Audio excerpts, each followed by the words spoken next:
The Holy Gospel according to Luke, the 24th chapter. Glory to you. But on the first day of the week, at early dawn, they came to the tomb, taking the spices that they had prepared. They found the stone rolled away from the tomb. But when they went in, they did not find the body. While they were perplexed by this, suddenly 2 men in dazzling clothes stood beside them. The women were terrified and bowed their faces to the ground, but the men said to them, "Why do you look here for the living among the dead? He is not here, but he has risen. Remember how he told you while he was still in Galilee, the Son of Man must be handed over to sinners and be crucified and on the 3rd day rise again?" Then they remembered his words, and returning from the tomb, they told all this to the 11 and to the rest. Now it was Mary Magdalene, Joanna, Mary the mother of James, and the other women with them who told this to the apostles. But these words seemed to them an idle tale, and they did not believe them. But Peter got up and ran to the tomb. Stooping and looking in, he saw the linen cloths by themselves. Then he went home, amazed at what had happened. The gospel of the Lord. So I'm aware that I gave all children dolls. That's right, I have 4 children, so I'm sort of accustomed to preaching over many. In today's day and age, hashtags have tremendous power and influence. There are the overused and safe hashtags like hashtag suitcase traveler, or hashtag love, or hashtag no filter, that have a great following and get a lot of peripheral attention. However, there are also hashtags that create movements, often popularized by people who feel that they have been silenced, oppressed, or misrepresented. One example is the hashtag Believe Women movement. Because of the energy this movement has stirred up, many women have come forward with shocking, hard-to-believe stories of harassment, abuse, and manipulation.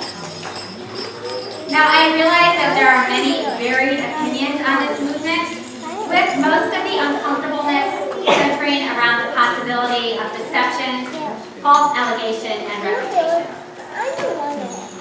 When confronted with the unbelievable, our natural reaction is, "I can't imagine that."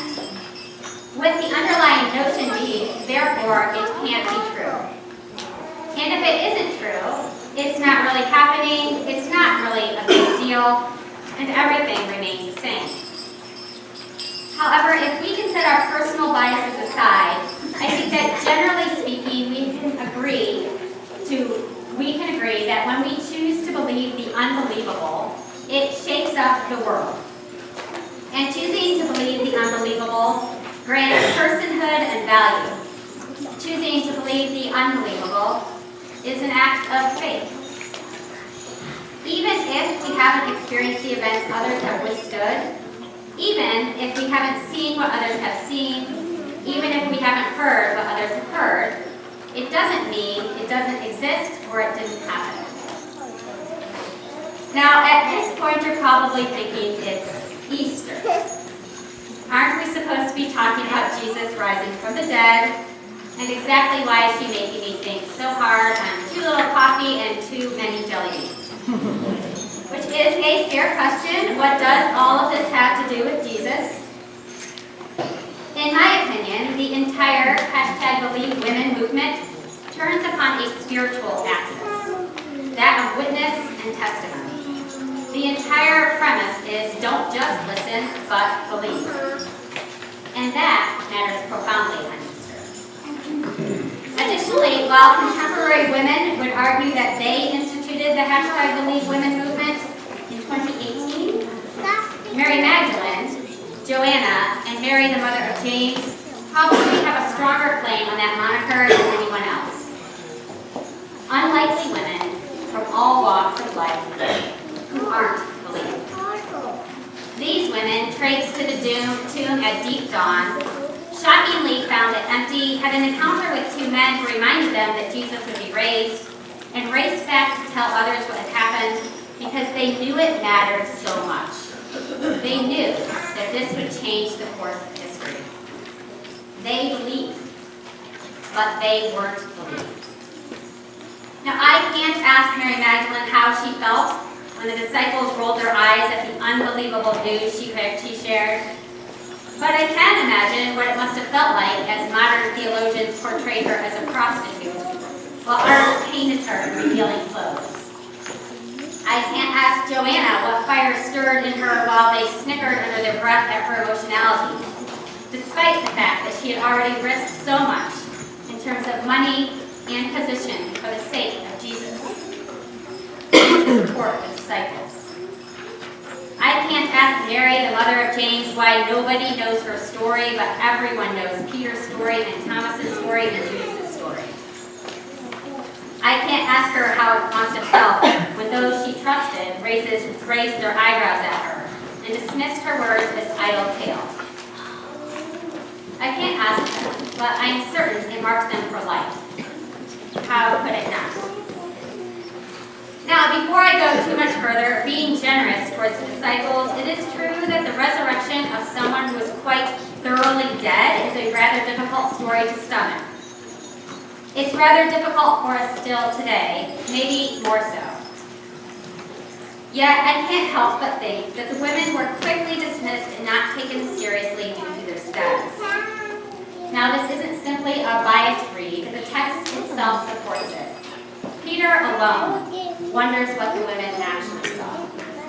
Maybe they are telling the truth, and he decides to check it out for himself. Peter doesn't see the men or hear their reminders. The only thing he sees are the cloths. However, when coupled with the women's story, he believes that something amazing has happened. And the disciples believe Peter, leading everyone to mutter, "So the women were right?" Yeah, the women were right. They were telling the truth, and they were preachers. It's probably apparent why this moment in time is important to me personally, given my gender and my vocation. But the real question is, why does it matter if we believe the women? Why does it matter if we believe Mary Magdalene, Mary the mother of James, and Joanna, and any other women who might have been there that first fateful morning and remain unnamed, lost in the pages of history? Why women in the first place? Given that women were generally ignored within society, they seem unlikely prophets. Gifting the resurrection story first to women seems like a terrible way to change the world. Or it's utterly brilliant. So I'm going to go with utterly brilliant, because typically speaking, God seems to gravitate towards brilliant, unexpected, and good. See, people who aren't believed but who are telling the truth often have a tenacity that is almost impossible to squelch. A fire that burns in their belly, compelling them to proclaim the truth no matter the consequence to them personally. Inspired testimony can change the world. Indeed, it does change the world. We know this was true 2,000 years ago, and we know it to be true today. Now, ultimately, it doesn't matter whether the disciples believe the women, whether strangers believe the women, whether their own families believe the women. Because belief or unbelief cannot change the fact that Jesus rose from the dead, and the women became Easter to everyone they encountered that resurrection day and every day after that. There is no risen Christ in the gospel text we have before us today. Jesus is nowhere to be found. He has nothing to say. He has nothing to show. The resurrection is seen, heard, and experienced only through the women. They embody hope. They embody a new reality. They proclaim a new truth. They live it and they breathe it. They become Easter at a time when the world desperately needed Easter. Needed hope, needed breath, needed dawn, needed to be raised. And what is remarkable, what is so very hopeful for us who desperately, longingly, unequivocally need Easter, is they became Easter while darkness loomed large, while it was still night, while they could not see where they were going, while the stench of death still lingered, while they were still grieving, while they were still weeping, while they were still experiencing fear, bewilderment, pain, and uncertainty. The resurrection resurrection began then. Against all odds, the resurrection happened. Questionable messengers, unbelieving disciples, oppressive empires, a bloody cross, a night without end, a cold tomb, couldn't stop Jesus from rising. But Jesus wasn't the only one raised at Easter.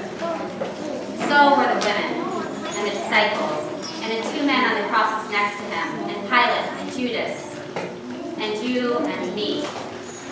No matter how unbelievable it may sound, nothing can stop the resurrection from happening. We may not be able to imagine how it will happen, but praise the Lord, God does wonders with the unbelievable. So go ahead and tell God you think it's all an idle tale. Go ahead and tell God that you think death gets the final word. Go ahead and tell God that the stone on your heart is too heavy. Because none of this is news to God. He has heard it all before.